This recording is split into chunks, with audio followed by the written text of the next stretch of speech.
এগুলা কি ভাই? আমরা ছাত্র ভাই, এগুলো কি? আমরা কি সন্ত্রাসী? আমরা কি দেশের নাগরিক না? আমরা কি দেশের সন্ত্রাসী? এগুলো কি জানতে চাই ভাই? আপনাদের কতজন আহত ভাই? সরকারকে দিতে হবে ভাই, জবাব সরকারকে দিতে হবে। এইগুলো কি জন্য নাকি? এই জবাব এই বিশ্ববিদ্যালয়ের প্রশাসনকে দিতে হবে, এই প্রশাসনকে দিতে হবে এই জবাব।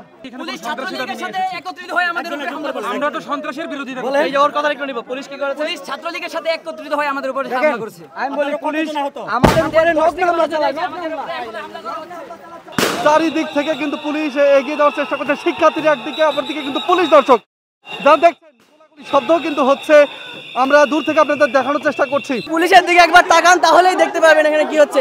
আমরা আন্দোলনকারী সাধারণ শিক্ষার্থী, আমাদের কাছে কোনো অস্ত্র কিচ্ছু নেই। আমাদের উপর টিয়ার গ্যাস, গুলি, এমনকি ককটেল অব্দি ফুটিয়েছে। আমাদের অনেক ফ্রেন্ড, অনেক আমাদের শিক্ষার্থী যারা আছে সাধারণ, তারা আমাদের হলে আশ্রয় নিয়েছে।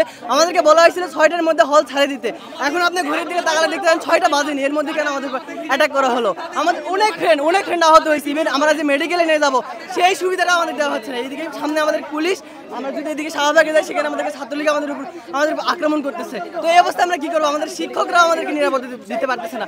আমরা ব্যারিকেড দিয়ে ধরে রাখছিলাম, আমাদের শিক্ষার্থীদেরকে আমরা ধরে রাখছিলাম যাতে কোনোভাবে পুলিশকে আমরা কোনো উস্কানি না দেই, পুলিশের উপর কোনো হামলা না হয়, কোনো বিশৃঙ্খলা না হয়। আপনারা সাক্ষী, কোনো শিক্ষার্থী পুলিশের গায়ে হাত দেয় নাই, পুলিশকে কোনো ধরনের উত্তক্ত বাক্য বিনিময় করে নাই। আমরা শান্তিপূর্ণভাবে কপিন নিয়ে জানাজা শেষ করার পরে আমরা রাজু ভাস্কর্যের দিকে যাচ্ছিলাম। পুলিশের কী রকম প্ল্যান, তারা আমাদেরকে মিডলে রেখে দুদিক থেকে টিয়ার সেল মারছে। আমার এর মধ্যে একজন আপু ওই জায়গাতেই অজ্ঞান হয়, তাকে কোনো রকম টেনে হিসড়ে আমরা বঙ্গবন্ধু হলে নিয়ে তাকে কোনো রকম ট্রিটমেন্ট দেই।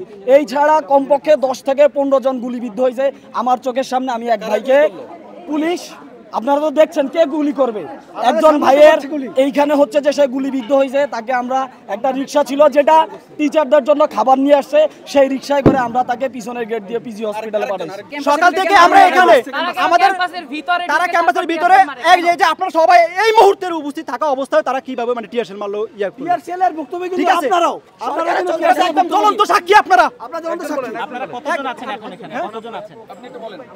আমাদের এখানে প্রায় 2-3 হাজারের মতো শিক্ষার্থী আছে, কিন্তু ছাত্রলীগ আমাদের বিরুদ্ধে প্রথম দিন থেকেই পেটো বাহিনীর রূপে চড়াও হয়েছিল। আমরা শান্তিপূর্ণভাবে আন্দোলন করেছি সবসময়, আমরা কারোর উপর চড়াও হয়নি।